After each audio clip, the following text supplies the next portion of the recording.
and welcome to Good Game Spawn Point, the show for gamers by gamers. I'm Bajo. I am Darren. And I'm Goose, filling in for Hex, who's off filming My Great Big Adventure with Kane on ABC3. Glad to have you with us, Goose. Oh, thanks, Badge. Nice to be back in the red chair. Coming up on the show, we cowabunga with the Teenage Mutant Ninja Turtles. Booyakasha.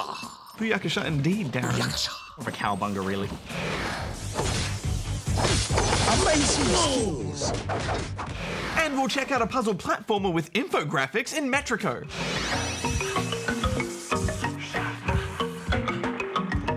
But now, Darren, I guess it's time for your challenge. Affirmative, Goose. Boot up your hippocampi, spawnlings. It's time for Darren's challenge.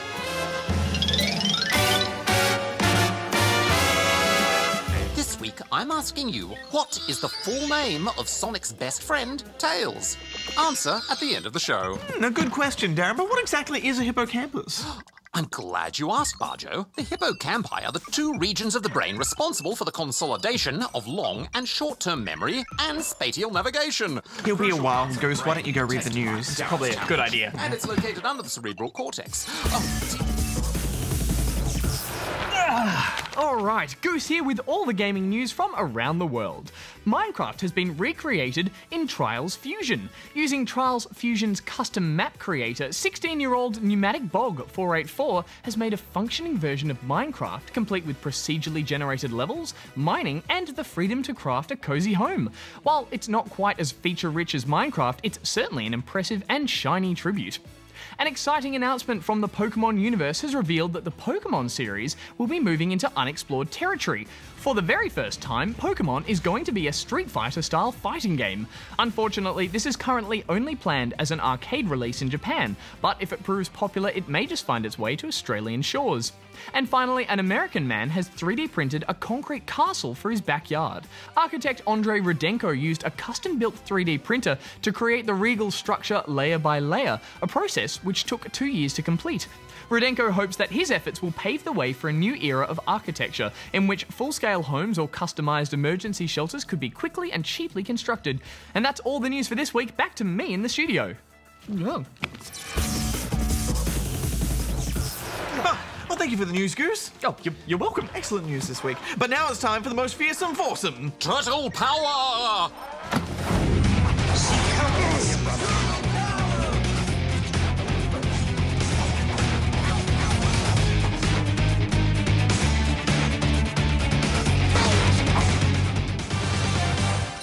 Teenage Mutant Ninja Turtles is a 2D brawler for mobile devices, and it also happens to be the official movie tie-in game. Yeah, so we don't usually have much luck with movie tie-in games. They often feel a bit rushed, but let's see how this one shapes up.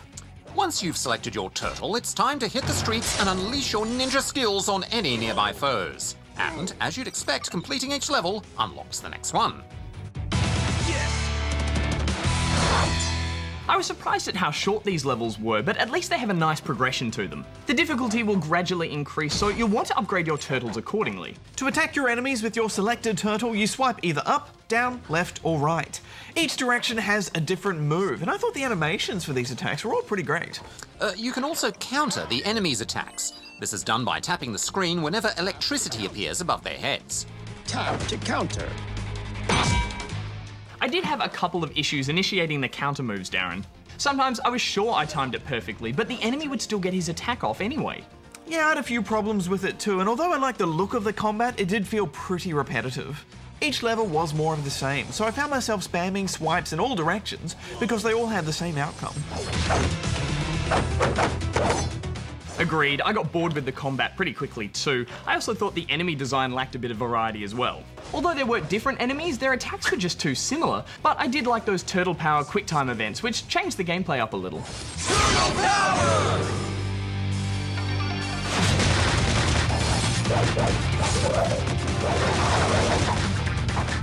Sadly, it's all just too repetitive.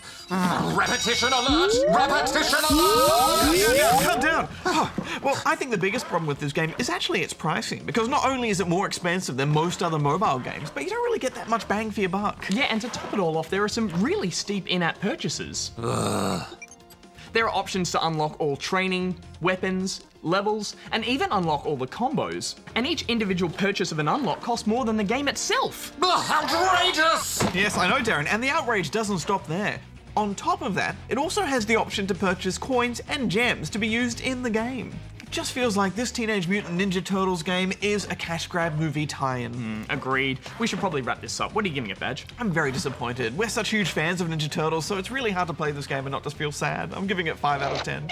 I did like the art style and the different weapon options were nice, but I think I'm with you on this one too. It's a 5 as well. My sons, prepare for battle. Oh man, where's the exterminator when you need one? Right, now it's time for the Darren Report. I've got a very special guest to interview this week, so off I go. Bye, Darren, goodbye. Who's your favorite Ninja Turtle? Have to be Raphael, easily. Me too! He's got so much attitude.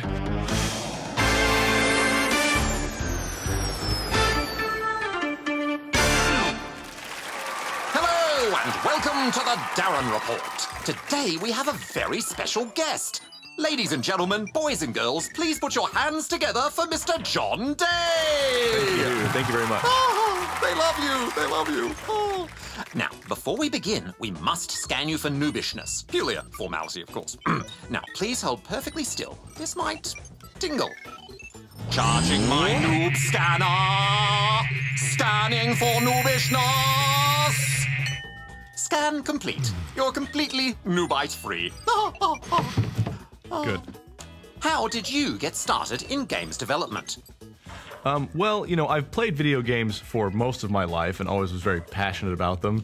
And when I was at university, I got a job as a tester in the QA department and kind of worked my way out of there into design.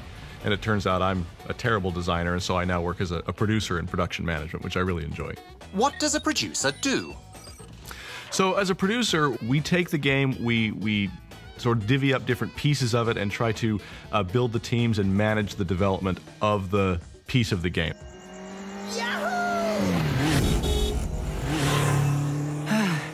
What are the best and worst parts of your job?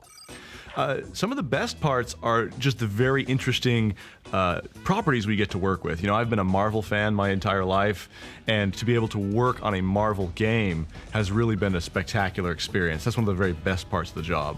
It's kind of challenging to come up with a worst part of the job, really. I mean, there's no question that it is work, and sometimes we do put in a few extra hours here and there to get things done, but I mean, by and large, it's a fantastic job, and I'm grateful for it. Now, what did you learn from your earlier work on Disney Infinity, and how are you building on this experience with the new one? Well, you know, we've learned and gotten a lot of feedback from the community about how they want deeper, more unique characters, and we've got over 20 superheroes now with all of their unique superpowers and moves and different combos they can do. And we've also added a lot more toys to the toy box that give players all new ways to build and create and share their games. Now, one of the most important Marvel heroes is Vision, the android. Will he be playable? Vision is not playable in the game, but he is present as an NPC character that you can have in the world kind of walking around. So he'll be programmable then? He will. You can set his behaviors to be very cheerful or to wander. You can make him sleep. You can do all sorts of things with our NPCs now. So you're making many of the humans in the game more like robots. That's kind of true, actually. It's kind of true. Close enough. What's the most challenging part about making a game? The most challenging part about making a game, I think, is creating an experience that it's at once unique and interesting, and at the same time very accessible to just about anybody so that it's easy to pick up and play. I think that balance is really challenging. Now, what advice would you give to any of the spawnlings who wanted to make games for a living when they grow up? You know, some of the best ways to get into the industry are, first, obviously, you know, pay attention to your education. But perhaps above all, one of the best things you can do is try your hand at making games. I am Groot. Guys, I've totally got a plan. Now, as you understand, part of the condition of doing this interview is that you must give me a world exclusive. Give me a world exclusive! Well, for the first time in Disney Infinity, we have these interior areas where you can decorate and sort of make your own interior space, and we have all sorts of decorations specifically from the classic Tron movie we've never talked about before. So you can make the inside look like classic Tron.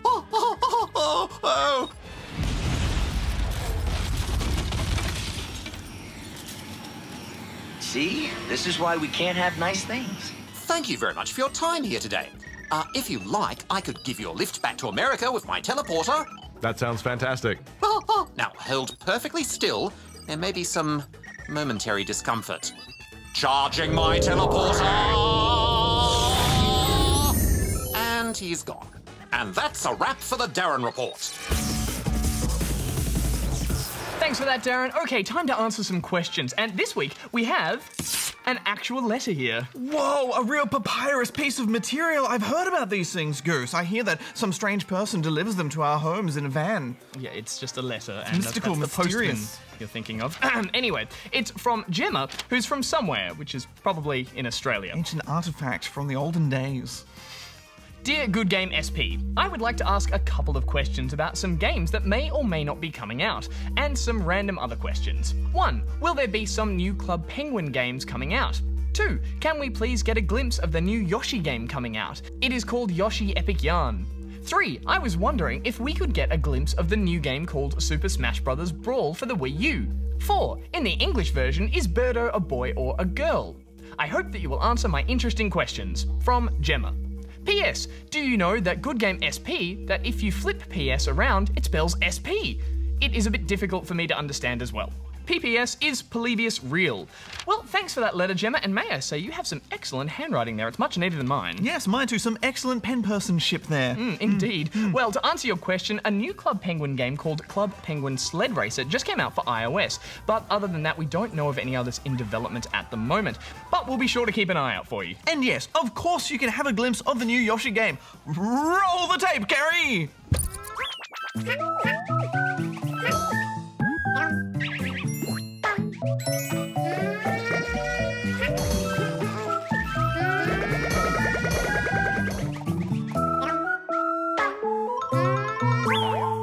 But just so you know, it's actually called Yoshi's Woolly World, despite the similarities to Kirby's Epic Yarn. Barjo, I saw an interesting little fact the other day that apparently Yoshi's full name is T. Yoshisaur Munchakoopas. Well, that's not really a full name though, Goose, because what does the T stand for? Oh, yeah, I don't know. Maybe it stands for T-Rex. Well, that T stands for Tyrannosaurus. I think that T probably stands for Tim. He looks like a Tim to me. Maybe, Badge. And yes, of course we can give you a glimpse at the new Smash Brothers. Put your eyes on this.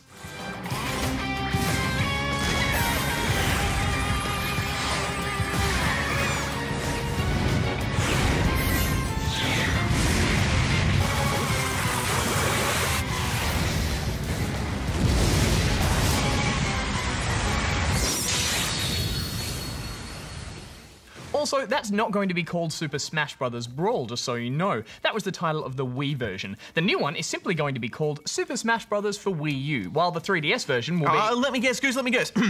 Super Smash Bros. For 3DS. Ooh, close, but the official full title is Super Smash Bros. For Nintendo 3DS. Thanks for playing. Right, just in case you confuse it with all those non-Nintendo 3DSs that don't exist. Yeah, exactly. But as for Birdo being a boy or a girl, well, I'd have to say that Birdo is probably a girl. I mean, she's pink and she has a bow on her head, and that usually means it's a girl character, right? Yes, maybe. Detected. The noise! What's that? Oh, now the phone's going off! Barjo speaking. Oh, hello, Barjo. I'm afraid Goose has triggered a new noob detector I've installed, which can detect any noobishness in the area. What, triggered it? For doing what, Darren? Well, Goose, you were partially incorrect about Birdo being a girl. Partially incorrect? Okay, so she's a he then. Well, it's not so simple.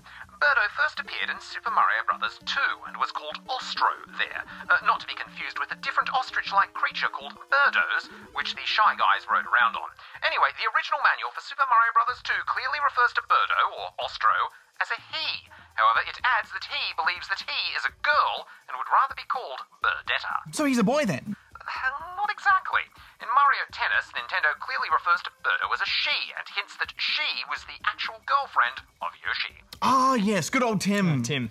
Well, that's all very interesting, Darren, but I think Gemma was actually asking specifically about Birdo in the English version of Super Smash Bros. Brawl. Well, Birdo is not a playable character in that game, but there is a Birdo trophy which explicitly states Birdo is of indeterminate gender. They refer to Birdo only as an it, rather than he or she. Whew, well, thanks, Darren, for that very informative look back at Birdo's history. Indeed. But Darren, while we've got you on the line, Gemma was also asking about a game called Polybius. And if it was real or not, I've never heard of it personally. Polybius! I've been investigating investigating this game for quite some time, Barjo.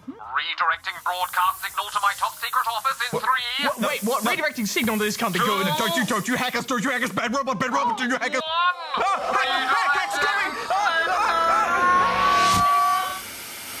Welcome to my top secret Darren report, office spawnlings. This is where I study some of gaming's most mysterious conspiracies and urban legends. Now, where's my file on Polybius? Ah, here we are. Polybius. Polybius. Some may know it as the name of an ancient Greek historian, but it's also the name of one of the most fabled arcade machines in all of gaming history. Despite that, very little concrete information is known about it. There's no video footage of it, no photos of the machine itself, and no real proof it ever existed. All we have to go on are stories, and one small image supposedly showing the game's start screen. It simply shows the name Polybius, and a copyright belonging to a company called Sinneslöschen, German for deleting of censors. Nothing more. The first information came to light on August the 3rd, 1998, when a strange entry was made anonymously on an arcade gaming website. The user described Polybius, a rare arcade cabinet from 1981 that was found in only 1 or 2 small arcades in Portland, Oregon, in the United States. According to the mysterious informant, it was a weird and abstract game. Some have claimed it may have been a prototype of Tempest. Some say it was similar to Pac-Man. We may never know for certain. What we do know is that it was apparently extremely popular with the locals, causing fights over who would get to play next. But for those who did play it, strange side effects began to emerge. There were reports of players suffering from insomnia, amnesia, and even nightmares. It even caused some players to stop playing games completely. Oh, the humanity. The stories claim that mysterious men in black would come into the arcades to collect data on how the game had been played and the effects it had on its players. Who did they work for, and what were they trying to find out? Then, almost as quickly as the machines appeared, they were gone after only a few weeks, and no one ever saw them again. Since then, Polybius cabinets have appeared as obscure references in TV shows and comic books. Some have even attempted to recreate the game based on the reports, but no trace of the real game has ever surfaced. Most people simply dismiss the story as nothing but an urban legend and a hoax, yet others say they have proof of its existence. Was it a secret mind control experiment? Did it even exist? Or worse, was it just a terrible game? We may never know, but one thing's for sure, the truth is out there. Back to you, Bajo and Goose. And remember, trust no one. Whoa, well that certainly was an interesting story, Darren, but I think we're definitely out of time for this week. Thanks, Gemma, for your very interesting questions, and of course, if you'd like to ask us your own questions, you can do that here. Or if you'd like to go old school and send us a physical paperless thing, you can do that here. So do you think Polybius was real, Goose? Nah, I think it was totally made up. Sounds like a bunch of hooey, really. Yes, Darren does make up a lot of hooey each week. Yeah, I can imagine. Yeah. We should call him data analyzing robot for making up hooey each week.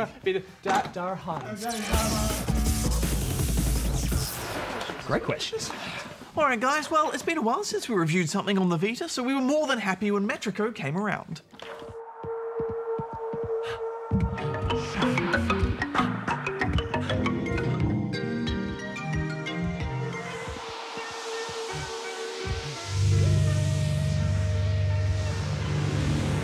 Metrico is a puzzle platformer with an art style inspired by infographics. Now, Darren, I get the feeling you're a big fan of these. Do you care to explain them to the spawnlings? Yes, please.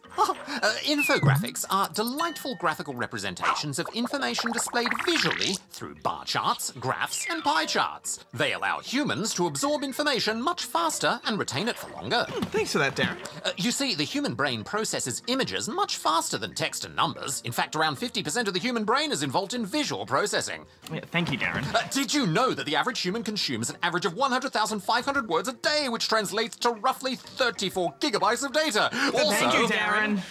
Now, as I was saying, Metrico uses these simple shapes as inspiration for the structures and obstacles obstacles that you'll encounter throughout the game's many puzzling levels. It also makes for a very unique look with lots of stark, empty screens that blossom with mathematical-inspired scenery. I wasn't quite sold on the look of this game, guys, especially as those load times are just so long. I was left thinking, well, this is going to be an impressive looking game if it's taking this long, and then nothing, a white screen. Yeah, that first level was a bit underwhelming. Fortunately, the game will start to take shape as you progress across the screens. I especially like the bits where the game syncs up with the retro science soundtrack.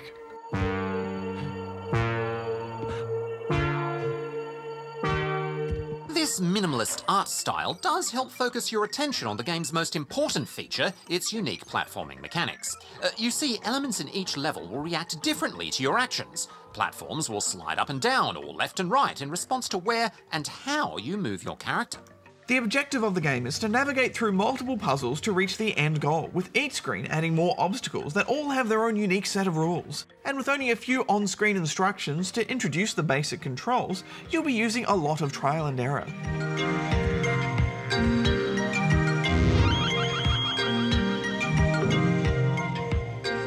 Yeah, it certainly keeps your brain buzzing, doesn't it? Changing the rules on the fly makes for some very interesting puzzle solving, so you'll have to think outside of the box, or sometimes on top of the box, or sometimes around all of the boxes, and the box... Oh, my head hurts. There, Goose, there. As you progress, these rule sets evolve from simple actions to less obvious ones. And just when you think you've mastered them all, you'll be introduced to a whole new set of mechanics using many of the Vita's extra functions. Later levels add tilting with the gyroscope to move platforms, projectiles that can be aimed with the rear touchpad, and you'll even need to find particular colours with your camera in order to progress through certain sections. Unfortunately, I'd have to say these peripheral elements to the puzzles are probably the weakest part of the game. They're just so fiddly. Yes, quite often I felt like I was fighting with the Vita as opposed to playing with it. And you also look a bit silly when you do it out in public.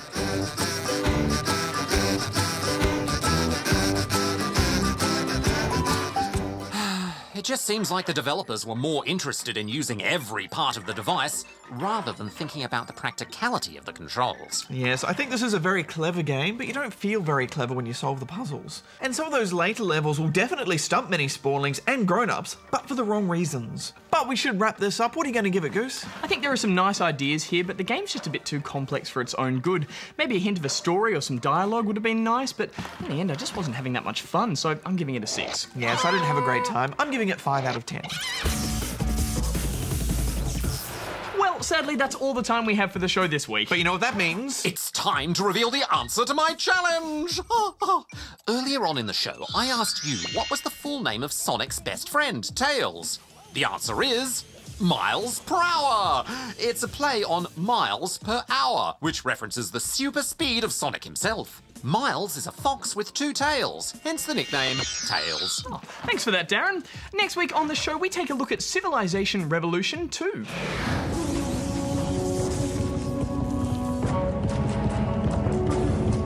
Don't forget, Spallings, to send in your cards for our 200th episode birthday card competition. Get them in quick. You'll need to send in your cards by the 10th of September 2014 at the absolute latest. All the details are on our website here. That's right, and the designer of our favourite card wins their very own console. Thanks again, Goose, for filling in for Hex. Oh, it's been my pleasure, Darren. Until next time, Goose out. Bajo out. Darren out. It's been really fun filling in, guys. Maybe Darren, if you want to take a break, I could fill in for you. Oh, that sounds great. How many watts are on your laser? How powerful is your laser? My laser? Well, of course. Darren. You can't exterminate noobs without a laser. Darren, not everyone has a laser, it's just you. Yeah. I don't have a laser. Then how do you exterminate noobs? I just write them a strongly worded letter and say stop being a I noob. was just asking for trouble.